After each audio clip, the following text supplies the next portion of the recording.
ஒரு பையன் இந்த கடையில் இருந்து பொருளை விற்றுக்கிட்டு இருக்கான் பார்த்தீங்களா, ஈட்டபுள் ஐட்டத்தை. இவன் ஆக்சுவலாக இந்த பையன் ஸ்கூலில் படிக்கிறான். இவனுடைய தந்தை தான், அப்பா தான் இதை விற்றுக்கிட்டு இருந்தார். அவருக்கு திடீர்னு உடல்நிலை சரியில்லாமல் வீட்டில் படுத்திருக்கார். வீட்டிலுடைய வருமானம் இந்த வியாபாரத்தை வச்சு தான் இருக்குது. அவங்க அம்மாவுக்கு நடக்க முடியாது. அவங்களுக்கு நடக்கலான்னா ஒரு கால் தான் அவங்களுக்கு உண்டு, ஒரு கால் கிடையாது. அதனால் அவங்களால முடியல. இவன் பார்த்தான், இவருக்கு வீட்டில் இவனுக்கு தங்கச்சி வேற உண்டு இந்த பையனுக்கு. சரி, அம்மா இப்படி இருக்குது, அப்பாவுக்கு உடம்பு சரியில்லாமல் போயிட்டுன்னு அவனே வியாபாரம் பண்ண ஆரம்பித்தான். அவள் அப்பா என்ன பண்ணாரோ அது அவனுக்கு தெரியும். வியாபாரம் பண்ண ஆரம்பித்தான். இந்த வியாபாரம் ஈவினிங் தான் அவர் பொதுவாக வருவார். அதனால் இவன் என்ன செஞ்சான், காலையில் ஸ்கூலுக்கு போயிட்டு சாயந்தரம் இந்த வியாபாரத்தை பண்ண ஆரம்பிச்சிட்டான். ஏன்னா குடும்பம் நடத்தணும்ல. அதனால் இந்த பையன் வியாபாரம் நடத்திட்டு 8 மணி 9 மணி வீட்டில் போகுது 10 மணி ஆயிரும். இப்படி போயிட்டு இருக்கும்போது பாடங்களை சரியாக படிக்க மாட்டேங்க. அங்கேருந்து டீச்சரு அவங்க அப்பாவை கூப்பிட்டு விட்டா அவள் அப்பாவுக்கு வர முடியாது. அவள் அம்மாவுக்கு ஒரு கால் தான் உண்டு. அந்த அம்மா எப்படியோ ஆட்டோவில் ஏறி போய் பார்த்துட்டு விவரத்தை சொல்லியிருக்காங்க அந்த ஆசிரியர்கிட்ட.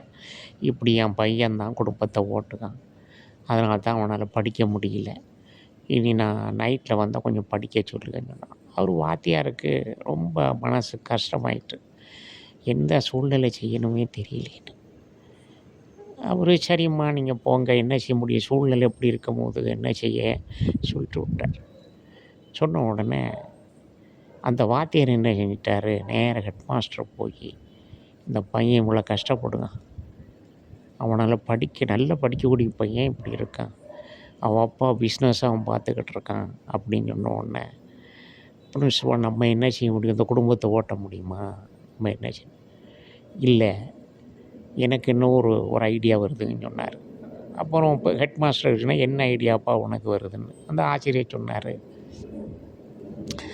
பேசாமல் அவள் அப்பாவுக்கு உடம்பு சரியில்லை, அந்த அம்மாவுக்கு நடக்க முடியாத ஒரு கால் தான் உண்டு.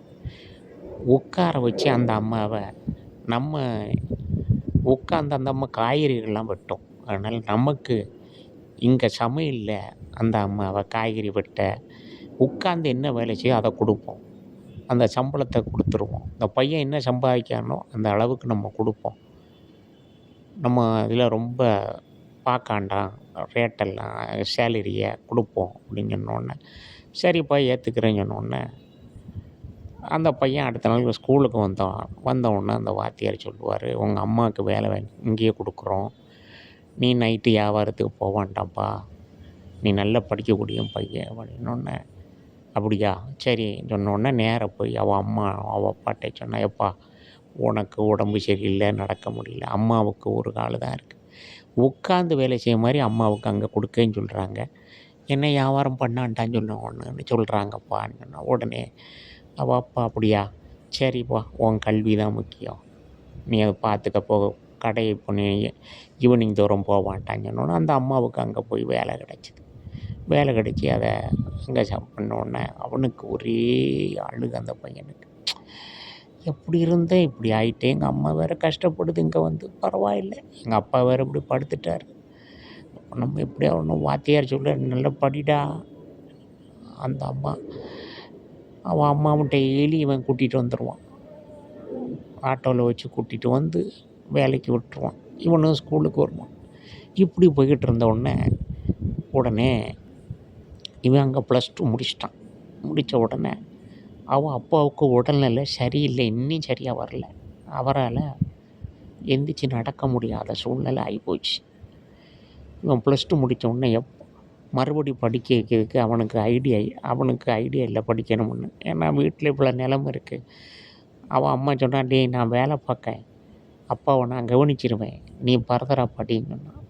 அதுக்கு பொருளாதார வசதி இருக்கணும். அங்கே ஸ்கூல்லே அந்த வாத்தியார் உன்னை காலேஜில் சேர்த்து விடுங்க படிக்கட்டுன்னு சொன்ன உடனே அவன் காலேஜுக்கு புறப்பட்டான். அவன் என்ன செஞ்சான், காலேஜில் போயிட்டுருக்கும் போதே நமக்கு இப்போ அவனுக்கு காலேஜில் எப்போவுமே மத்தியானத்துக்கு பிறகு தான் போகணும். அதுக்குனால இவன் என்ன செஞ்சான், பேசாமல் காலையில் என்ன பண்ணலாம்னு சொல்லிக்கிட்டு பொருளாதார நெருக்கடியும் வருதுன்னு சொல்லிக்கிட்டு அவள் அப்பா பிஸ்னஸை காலையில் ஆரம்பிச்சிட்டான். ஆரம்பித்து அந்த பிஸ்னஸையும் நல்லா ஓட்டி படிக்கவும் நல்லா செஞ்சுட்டான். ஏன்னா காலையில் தானே சாயந்தரம் காலேஜ் முடித்த உடனே படிக்க ஆரம்பிச்சிடுவான். இப்படியும் முடித்து அவன் அந்த பையன் இன்றைக்கி ஒரு பெரிய அதிகாரியாக இன்றைக்கி இருக்கான் அரசாங்கத்தில். ஆகையினால் எப்பொழுதுமே நீங்கள் தெரிஞ்சிருங்க, எந்த பிரச்சனை வந்தாலும் சமாளிக்கணும், எதிர்கொள்ளணும். அந்த எண்ணம் இருந்ததுன்னா நமக்கு அது முடியும். எல்லா சூழ்நிலையும் ஏதாவது ஒரு பிரச்சனை வரத்தான் செய்யும். அதை எதிர்கொண்டால் தான் இந்த உலகத்தில் அவன் நிமிர்ந்து வாழ முடியும். இந்த கதையினுடைய உதாரணம்.